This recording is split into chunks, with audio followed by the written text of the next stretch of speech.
भगवान बुद्ध आणि त्यांचा धम्म ह्या ग्रंथाचे लेखक विश्वभूषण भारतरत्न परमपूज्य बोधिसत्व डॉक्टर बाबासाहेब आंबेडकर हे या ग्रंथाचे लेखक आहेत. भगवान बुद्ध आणि त्यांचा धम्म या ग्रंथातील प्रथम खंड चालू असून प्रथम खंडातील भाग 7वा आपण पाहत आहोत. आणि या भाग 7व्यामधील आज आपण जो चॅप्टर पाहणार आहोत तो आहे 3 नंबरचा 3रा चॅप्टर आहे. बुद्धाने काय स्वीकारले. बुद्धाने काय स्वीकारले. तर आपण कालच्या व्हिडिओमध्ये आपण पाहिलं होतं की बुद्धाने कोणते बदल केले, तो व्हिडिओ पाहिला होता. आज आपण बुद्धाने काय स्वीकारले हे पाहणार आहोत. तर आपण या आजच्या व्हिडिओला सुरुवात करूया. त्या अगोदर एक सूचना देऊ इच्छितो की आपण सर्वांनी भगवान बुद्ध आणि त्यांचा धम्म या ग्रंथाचे जे माझे व्हिडिओ आहेत गंभीर खंडारे यूट्यूब चॅनल, या चॅनलला आपण लाईक, सबस्क्राईब, शेअर करा आणि कॉमेंटसुद्धा करा. जय भीम, नमो बुद्धाय. सुखो बुद्धानुपादो सुखास धम्म देशना सुखा संगस्य सामगी समागन तपो सुखो. सुखद बुद्धाचा जन्म, सुखकर सद्धम्म उपदेश, सुखकर संघ एकता, सुखद समूह तपस्या. बहुजन हिताय बहुजन सुखाय बुद्धं नमामि धम्मं नमामि संघं नमामि. बुद्धाने काय स्वीकारले. बुद्धाच्या शिकवणीचे पहिले वैशिष्ट्य असे की सर्व गोष्टीचा मध्यबिंदू मन आहे हे त्याने मानले. म्हणजे इतर जे धर्मसंस्थापक आहेत त्यांनी काय सांगितलं, त्यांनी कशावर जोर दिलेला आहे की ते म्हणतात आत्मा परमात्मा कायच्या वेगवेगळ्या गोष्टी. परंतु बुद्धाने काय केलेलं आहे, बुद्धाच्या शिकवणीचे पहिले वैशिष्ट्य असे की सर्व गोष्टीचा मध्यबिंदू मन आहे हे त्याने मानले. म्हणजे इतरांपेक्षा वेगळं सांगितलं आहे भगवान बुद्धानं की या सर्व गोष्टीचा मुख्य मन आहे. माणसाचं मन जिकडं गेलं तिकडं मनुष्य जातो. चांगल्या गोष्टीकडे गेलं तर चांगल्या गोष्टी घडतात, वाईट गोष्टीकडे गेलं तर माणूस वाईट गोष्टीकडे जातो. म्हणून बुद्धाने या मनाला 1 नंबरचं महत्त्व दिलेलं आहे. कारण सगळ्या गोष्टी आपल्या मनावर चालतात. मन हे सर्व वस्तूच्या अग्रभागी असते. सर्व वस्तूत श्रेष्ठ आहे. म्हणजे आपले जे कान, नाक, डोळे वगैरे सगळ्या गोष्टी ज्या आहेत त्याच्यापैकी मन हे अशी गोष्ट आहे. तर एका कवयित्रीनं बहिणाबाई चौधरी नावाच्या कवयित्री आहे, त्या बाईने या मनावर खूप असं सुंदर कविता केलेली आहे. ती म्हणते मन कसं आहे.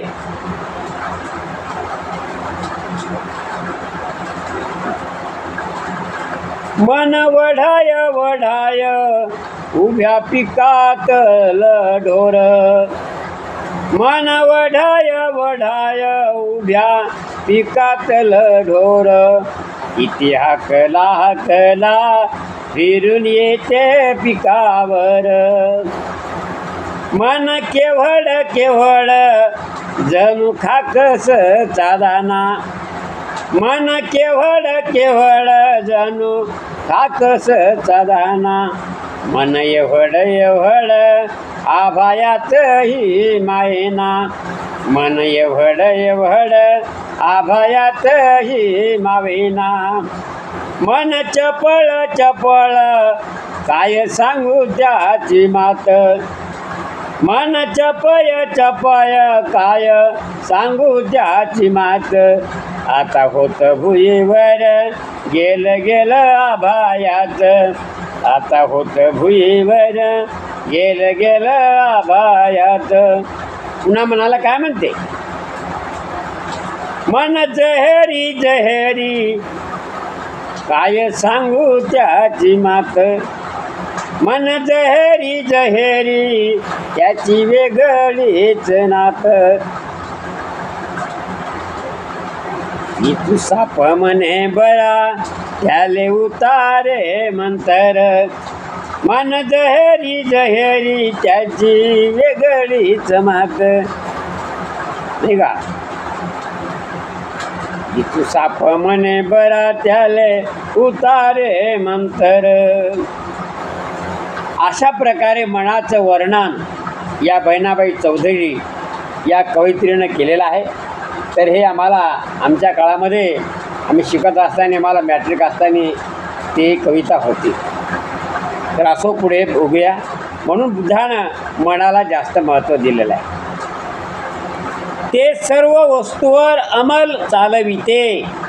माणसाचं मन हे सर्व वस्तूवर अंमल चालवते. मन जर आपलं लगेच बाहेर गेलं, आपण घरात बसेल असलो, मन जर बाहेर गेलं की तत्कन उठते माणूस की लगेच बाहेर निघते. कुठे चांगल्या माणसात बसेल असलं, मन जर आपल्या शेताकडे गेलं फटकन उठते माणूस की शेताकडे निघतो. फक्त माणसाच्या मनात यायला पाहिजे. म्हणून मनाला बुद्धानं अग्रभागी त्याला महत्त्व दिलेलं आहे. त्यांची निर्मिती करते, वस्तूवर अंमल चालविते, त्याची निर्मिती करते. मनाचे आकलन झाले की सर्व वस्तूचे आकलन होते. ज्या माणसानं मनावर ताबा मिळवला तो माणूस कोणतीही गोष्ट करू शकतो. ज्या माणसाचं तर उदाहरण घेऊ, काही लोक म्हणतात, आता जे व्यसनाधीन लोक असतात, जे मनुष्य व्यसनाधीन असतो त्या माणसाचं कसं आहे, व्यसनाधीन झालेला माणूस काय म्हणते, अहो मला सोडा वाटतं हो, पण काय मनच माझं मनच ताब्यात येत नाही. म्हणजे याचा अर्थ या माणसाचं मन याच्या हातामध्ये नाही. ज्या माणसाचं मन हातामध्ये नाही तो मनुष्य जीवनामध्ये यशस्वी होणं शक्य नाही. म्हणजे जीवनामध्ये यशस्वी म्हणजे ज्या ज्या गोष्टी करायच्या असतात त्या गोष्टी तो करू शकत नाही, कारण त्याचं मनच म्हणते जाऊ द्या आपल्याला काय ते जमत नाही. म्हणजे चालायच्या अगोदर व काम करायच्या अगोदरच हा अगोदर निर्णय देऊन टाकते की आपल्याकडून काय ते जमत नाही. म्हणजे मन त्याचं धार धरत नाही. पण एखादा काय म्हणते, आपण करणार म्हणजे करणार, मेलो तरी चालेल, सगळे अंग म्हणजे जसा भगवान बुद्धानं निर्धार केला होता, तर मी हे ज्ञान प्राप्त केल्याशिवाय तू उठणारच नाही, नाही का. कारण भगवान बुद्धानं आपल्या शरीरावर इंद्रियावर ताबा मिळवला होता. असेच माणसं हे करू शकतात की जे नाही ते करू शकतात, जे माणसं आपल्या मनावर ताबा मिळवतात. म्हणून बुद्धानं आपल्या मनाला जास्त महत्त्व दिलेलं आहे. म्हणून त्याची निर्मिती करते. मनाचे आकलन झाले की सर्व वस्तूचे आकलन होते. आणि मन जर तुमच्या ताब्यात आलं तर इकडची दुनिया तुम्ही इकडं करू शकता. मन सर्व मानसिक क्रियाचे मार्गदर्शन करते. मनच माणसाला सर्व गोष्टी चांगल्या गोष्टी करायला लावते आणि वाईटही गोष्टी करायला लावते. मन सर्व मानसिक शक्तीचे प्रमुख आहे. एवढी मोठी आपल्याकडे शक्ती असते, हात पाय कान डोळे सगळ्या गोष्टी असतात.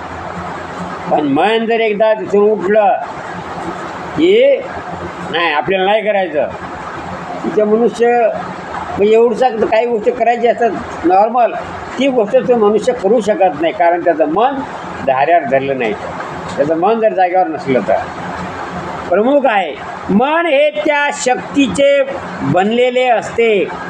मन हे त्या शक्तीचेच बनलेले असते.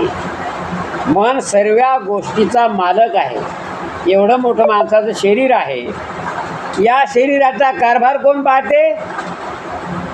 तर आपण त्याला मेंदू म्हणतो, नाही का? आणि मेंदूलाच आपण मन म्हणतो, कारण मेंदू जे कंट्रोल करते सर्व गोष्टी, तर त्याचा मुख्य केंद्रबिंदू मन आहे. आणि हे मन माणसाला सगळ्या गोष्टी करायला लावते.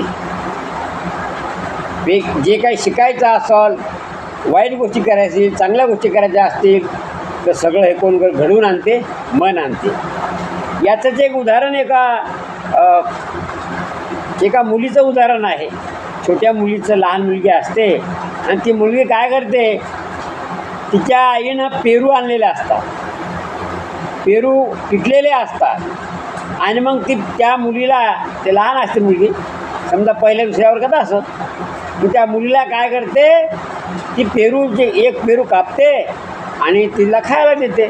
ती मुलगी खाते, पेरू वगैरे खाते, आणि मग जे उरलेले पेरू असतात ते तिची आई वरी कपाट असते, त्या कपाटाच्या वर आधार ठेवते की कोणाचे पुन्हा घेतले नाही पाहिजेत, म्हणजे नंतर पुन्हा आपल्याला संध्याकाळी ते खाता येतील किंवा सर्वाला वाटून खाता येतील, अशा पद्धतीने ते ठेवलेले असतात. आणि मग तिची आई काहीतरी कामामध्ये गुंतलेली असते तिकडे किंवा बाहेर गेलेली असते. आता ह्या मुलीनं एक पेरू खाल्ला, तिचं मन आणखी त्याच्यामध्ये लागला, जीव लागला, तिला मन लागलं. तिला वाटलं आपण दुसरा पेरू खायलाच पाहिजे. आता संधी आहे, आई बी नाही आपली इथं. मग ती काय करते? याच्यावर एक टेबल खुर्ची काही आणते आणि वर चढते आणि ते पेरू काढायचं ते काढतावर ती टोपली सरकते आणि ते भडकन खाली फडालकन आवाज होते, पडते खाली. पडले की ते आवाज होते. तिची आई बाजूला गेली असते, आलेली असते, पटकन ते आवाज काय झाला धडाकन, ती येते आणि कागं तू काय करायली? तिचं नाव मंजू असते. अगं मंजू तू काय केलं? तिला अगोदर आईनं सांगितलं असतं. मग ती पोरगी अशी हिरमुसली होते आणि मग तिची आई येते आणि ताड तिला पनिशमेंट करते, म्हणजे मारते. मारल्यावर मग ती पोरगी रुसते. मारल्यावर रुसली मुलगी ती, आणि मग बाजूला अशी ती रागाराग पडली, झोपून राहिली दोन. आता मग काय झालं? तिची आई तिचं काम करायला गेली वापस परत. इकडे या पोरगी झोपल्यामुळं तिला काय झालं? तिचं त्या पोरीचं मन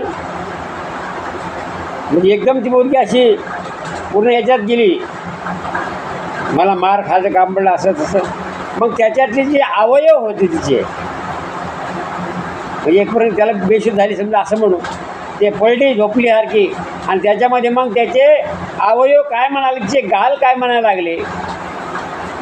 हे पाय म्हणे तिकडे गेले नसते तर मला मार खायचं काम पडलं नसतं.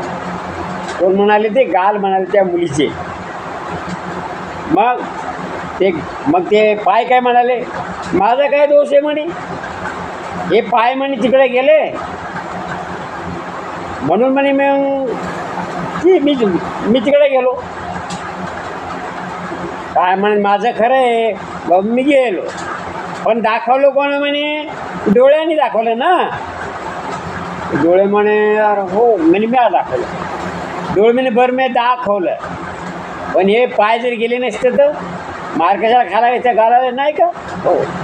मग असं म्हणून सगळे अवयव आपसात भांडायला लागतात. हे म्हणते याच्यामुळं मार खायला, हे म्हणते मी गेलो याच्यामुळं मला जात कांबलं, त्याच्यामुळे तिचे हात पाय सगळे अवयव काय म्हणले? आज आपण संप करायचा. काय म्हणले? आम्हाला विनाकारण मार खायचं काम ते करते. एक जण मार सगळ्याला खायला लागते, दुसऱ्याला खायला लागते. मग ते संप करतो म्हणत. संप केला म्हणजे सर्व कामं बंद, नाक कान सगळे सगळे सगळे. मग ते कान नाक घेऊन लागले. ते डोळे काय म्हणाले, माझा काय दोष आहे म्हणे. त्या नाकाने म्हणे श्वास घेतला आणि तो म्हणे सुगंध आवडला म्हणे त्यानं म्हणे मग असं झालं म्हणे. म्हणून मग माझी नजर तिकडे गेली, म्हणून मी तिकडे गेलो. म्हणजे मग असं करून करून या सगळ्या याचं त्या अवयवाचं भांडण झालं आणि ती मुलगी बेशुद्ध पडली. सगळ्या भांडण झालं पण काहीच करायचं नाही, संपावर गेले. म्हणजे ती मुलगी बेशुद्ध पडली. तिची आई आली पाहते, मुलगी एकदम बेशुद्ध पडली. काय झालं काय झालं काय झालं. उचललं तिला पाहिलं, गेलं डॉक्टरकडे. डॉक्टर इंजेक्शन वगैरे दिले आणि मग ती आली, आणलं घराकडे. मग ती मुलगी जरा शुद्धीवर आली. मग ते तिनं विचारलं का गं काय झालं होतं. मग ते सांगू लागले, अगं आई म्हणे तू मारलं ना तर माझ्या अवयव संपावर गेले होते म्हणे. आमच्या शाळेत शिक्षक जातात म्हणे, आमच्या शाळेतले कर्मचारी जातात, तसं म्हणे मग माझ्या अवयव संपावर गेले. गाल म्हणे मला मार खायला काम पडलं. कान म्हणाले मी ऐकलं. असं तर सगळ्या अगं म्हणे येडे असं करत नसतात. पण ते सगळे काय म्हणत, बाबा आमचा काही दोष नाही, हे मन आहे ना म्हणे, या मनाने केले सगळी भानगडमध्ये. हे मन गेलं नसतं तर आम्ही चालत गेलो नसतो, डोळा म्हणले पाहिलं नसतं, कान म्हणते मी ऐकलं नसतं, नाकमधला श्वास घेतला मला सुगंध आला नसता. या सर्वाचं कारण मन आहे म्हणे. या मनामुळं अशा गोष्टी. म्हणजे बुद्धांना अशा प्रकारचं म्हणाला, मन हा सर्वाचा केंद्रबिंदू आहे. असो, मन हे सर्व मानसिक क्रियाचे मार्गदर्शन करते. मन सर्व मानसिक शक्तीचे प्रमुख आहे. मन हे त्या शक्तीचेच बनलेले असते. ज्या बाबीकडे लक्ष पुरविणे आवश्यक आहे अशी पहिली बाब म्हणजे मनाचे संस्कार. काय मनाचे संस्कार म्हणजे माणसाच्या मनावर सुरुवातीपासूनच चांगले संस्कार पाडले पाहिजेत, चांगले पाहिजे, त्याच्यावर वळण लावलं पाहिजे. त्याला संस्कार म्हणतो आपण. लहानपणापासून मुलाला चांगल्या गोष्टी शिकवल्या पाहिजेत. आपण काय करतो, लहानपणी त्या मुलावर लक्ष देत नाही. काय करते, लाडं खाय बाबा, लाडं कर बाबा, लाडं. आणि मग तो मुलगा ज्यावेळेस तो मोठा होते आणि मग तो तुम्हाला ऐकत नाही. तर याचं कारण आपण कारणीभूत, आपण आपले दोष काय आहेत, आपण त्याला चांगले संस्कार दिलेले नसतात. टायमावर खायला देणे, तेवढं लागतं तेवढं देणे, टापटीप देणे, व्यवस्थित देणे, वळण लावणे, हे संस्कार. आपण जर पुड्या खाल्ल्या घरात, मुलगा पुड्या खाणार. आपण दारू पिली, मुलगा पुढे दारू पिणार. आपण शिव्या दिल्या तर मुलगाही शिव्या देणार. मग काय, म्हणून आपल्याला अगोदर चांगलं वागावं लागेल. घरामध्ये वातावरण निर्माण, जसं घरात वातावरण निर्माण तसे आपले मुलावर संस्कार करतात. म्हणून बुद्धाने या मनाला जास्त महत्त्व दिलं आणि संस्काराला. म्हणून आपण संस्कार त्या मुलावर चांगले पाडले पाहिजे. बुद्धाच्या शिकवणुकीचे दुसरे वैशिष्ट्य असे की आपल्यामध्ये निर्माण होणाऱ्या आणि आपल्यावर बाहेरून ज्याचा परिणाम होतो अशा सर्व बऱ्या वाईट गोष्टीचे मन हे उगमस्थान आहे. मन काही चांगल्या आणि वाईट गोष्टीचं मन उगमस्थान आहे. पण त्या मुलाला जर आपण चांगल्या गोष्टीचं वळण लावलं तर चांगल्याच गोष्टी तो शिकेल, चांगल्या गोष्टी करेल, वाईट गोष्टीचा प्रश्न येणार नाही. जे वाईट आहे, वाईटाशी संबंधित आहे आणि त्याच्या अधीन आहे, ते मनातूनच उत्पन्न होते. कुठून होते? मनातून. जे चांगले आहे, चांगल्याशी संबंधित आहे आणि त्याच्या अधीन आहे, ते सर्व मनातून उत्पन्न होते. ज्याप्रमाणे उदाहरण दिलंय, ज्याप्रमाणे गाडी ओढणाऱ्या बैलाच्या पावला मागोमाग गाडीची चाके जातात, त्याप्रमाणे अशुद्ध चित्ताने जो बोलतो किंवा कृती करतो त्याच्या मागोमाग दुःख येते. वाईट कर्म केले त्याच्या मग आपोआप बरोबर दुःख येणार. म्हणून चित्तशुद्धी हे धर्माचे सार होय. चित्तशुद्धी हे धम्माचं सार. धम्म शिकवते की मन हे शुद्ध असलं पाहिजे. मन हे चित्तशुद्धीचे धर्माचे संस्कार. धम्म हे शिकवते की चित्त माणसाचं चांगलं घडलं पाहिजे, त्याच्यावर संस्कार चांगले दिले पाहिजे. बुद्धाच्या शिकवणीचे तिसरे वैशिष्ट्य पापकृत्य टाळणे हे होय. पापकृत्य टाळणे म्हणजे चांगल्या आणि वाईट गोष्टी टाळणे, चांगल्या गोष्टी वाढवणे. म्हणजे बुद्धाच्या शिकवणीचे तिसरे वैशिष्ट्य काय तर पापकृत्य टाळणे म्हणजे वाईट गोष्टी आपल्या हातून घडल्या नाही पाहिजेत हे होय. त्यांच्या शिकवणीचे चौथे वैशिष्ट्य असे की खरा धर्म हा धर्मग्रंथात नसून धर्मतत्वाचे पालन करण्यात आहे. खरा धर्म हा धर्मग्रंथात नसून धर्मतत्वाचे पालन करण्यात आहे. जसं पंचशील आहे, पंचशील धम्माची शिकवण आहे. आणि ते काय सांगते पंचशील? पहिल्याच शिलामध्ये काय सांगते? पानाति पाता वेरमणी सिक्खापदं समादियामि. मी कोणत्याही प्राण्याची हिंसा करणार नाही, नाही का? अदीनदाना वेरमणी सिक्खापदं समादियामि. मी कोणाची वस्तू चोरून घेणार नाही किंवा लुबाडून घेणार नाही, नाही का? खोटे बोलून घेणार नाही. तिसरं काय म्हणते? तिसरं शील काय म्हणते?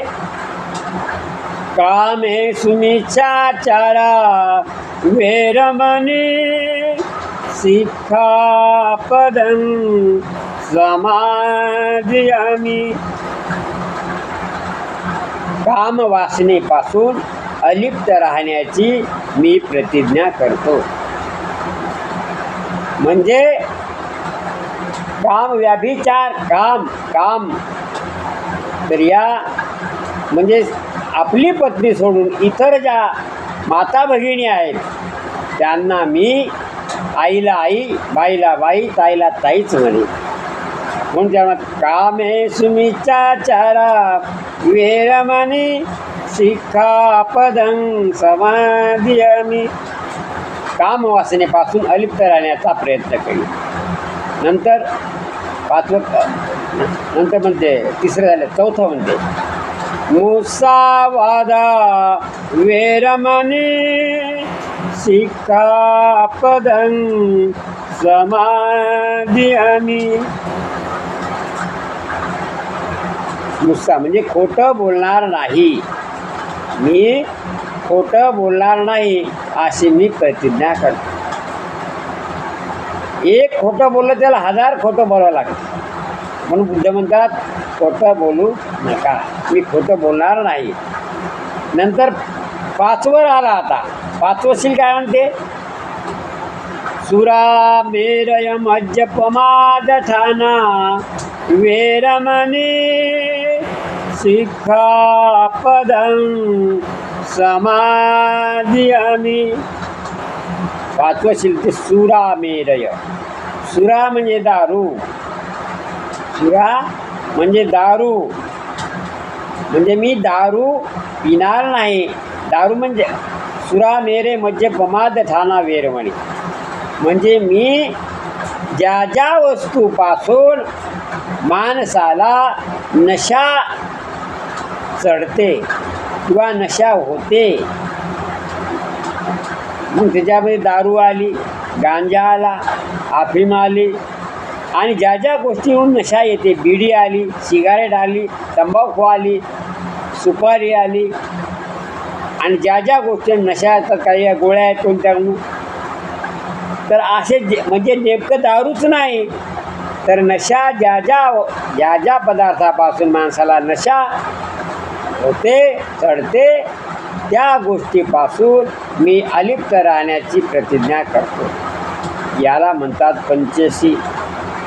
तर हे पंचशील पाळल्यावर मनुष्य जाती धर्माचा संबंध येत नाही. तो मनुष्य कोणत्या जातीचा आहे, कोणत्या पंथाचा आहे, मुस्लिम आहे, हिंदू आहे, ख्रिश्चन आहे, कोणीही असो, मानव आहे ना. मग हे प्रत्येक माणूस पाळतो. जो पाळतो त्याचं चारित्र्य, त्याचं जीवन, त्याचं वागणं, त्याचं घरदार आणि त्याची आर्थिक, सामाजिक, मानसिक काय बदल होतो. आणि जो मनुष्य या पाचही शीलाचं पालन करत नाही त्याची परिस्थिती, त्याची मानसिक स्थिती, आर्थिक स्थिती, राजकीय स्थिती, सामाजिक स्थिती याचाही आपण अभ्यास करा. त्याच्यामध्ये बदल पहा काय वाटते. म्हणून बुद्ध म्हणतात की म्हणून बुद्धाने पंचशील आपल्याला अखिल मानवजातीसाठी दिलेल्या आहे. या माणसाने ह्या पाळल्या पाहिजे. तरी बुद्धाला या पंचशील देण्याचं काय कारण पडलं व म्हणजे पंचशील आपल्याला द्यायचं काय कारण पडलं. तर बुद्धाचा धम्म ही त्यांची स्वतःची निर्मिती नव्हती असे कोणी म्हणू शकेल काय. असं म्हणू शकते काय. म्हणणाऱ्याला काय प्रूफ आहे सांग ना. की बुद्धाचा धम्म ही त्याची स्वतःची निर्मिती नव्हती असे कोणी म्हणू शकेल काय. म्हणण्यासारखं त्यांच्याकडे काहीच नाही तर काय म्हणणार आहे. कारण असं दुसऱ्या धम्मामध्ये सांगितलेलं आहे का की माणसाने एवढ्या गोष्टी केल्यावर असं होते.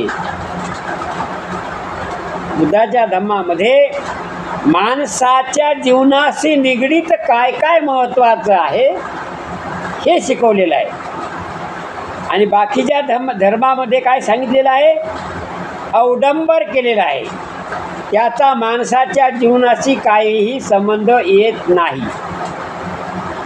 भक्ती करा, अगरबत्त्या लावा, मेणबत्त्या लावा, ओम करा, अमुक करा, तमुक करा, जाळा, ते त्याचा काही उपयोग नाही. ते प्रतीक आहेत.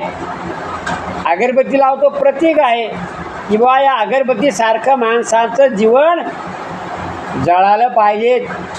त्याग म्हणतात त्याला, त्याग. त्याचं प्रतीक म्हणून ती अगरबत्ती लावल्या जाते. त्याचे ती काय कोणाला जाऊन मिळत नाही, तिकडे काही नाही.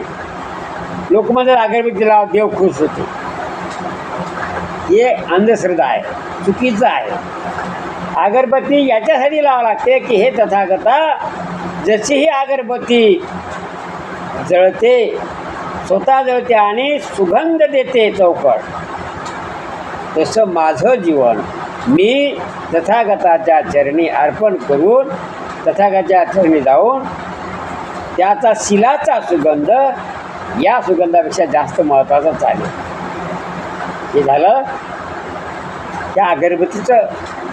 दुसरं आहे मेणबत्ती लावतो आपण. मेणबत्ती तेच सांगते, स्वतः जळते आणि प्रकाश देते. तसं आपण जगा आणि सर्वाला प्रकाश द्या. आपला जे समजते ते दुसऱ्याला सांगा. चांगल्या गोष्टी सांगा, वाईट सांगू नका. ही महत्त्वाचं आहे.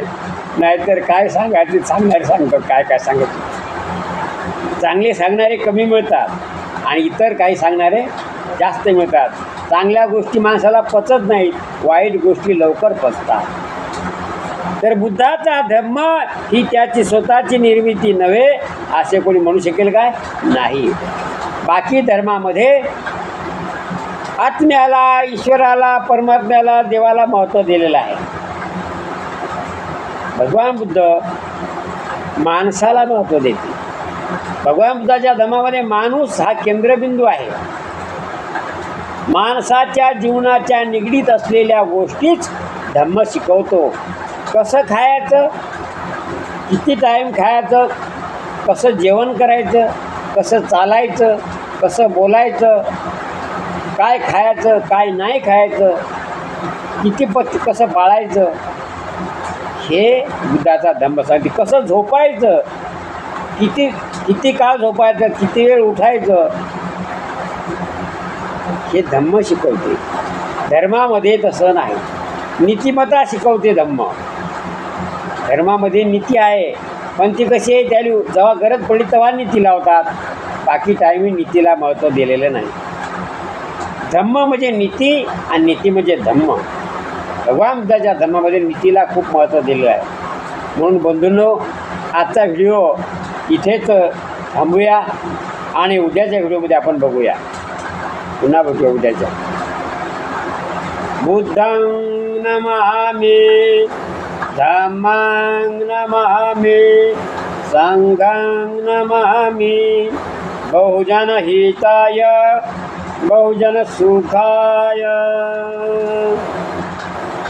आता शरणार्थी घेऊया.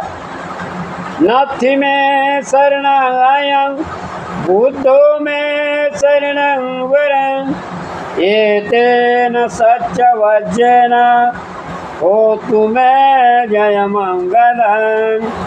नाथी मे शरणागतं धम्मो मे शरणं वरं, एतेन सत्यवचनेन होतु मे जयमङ्गलं.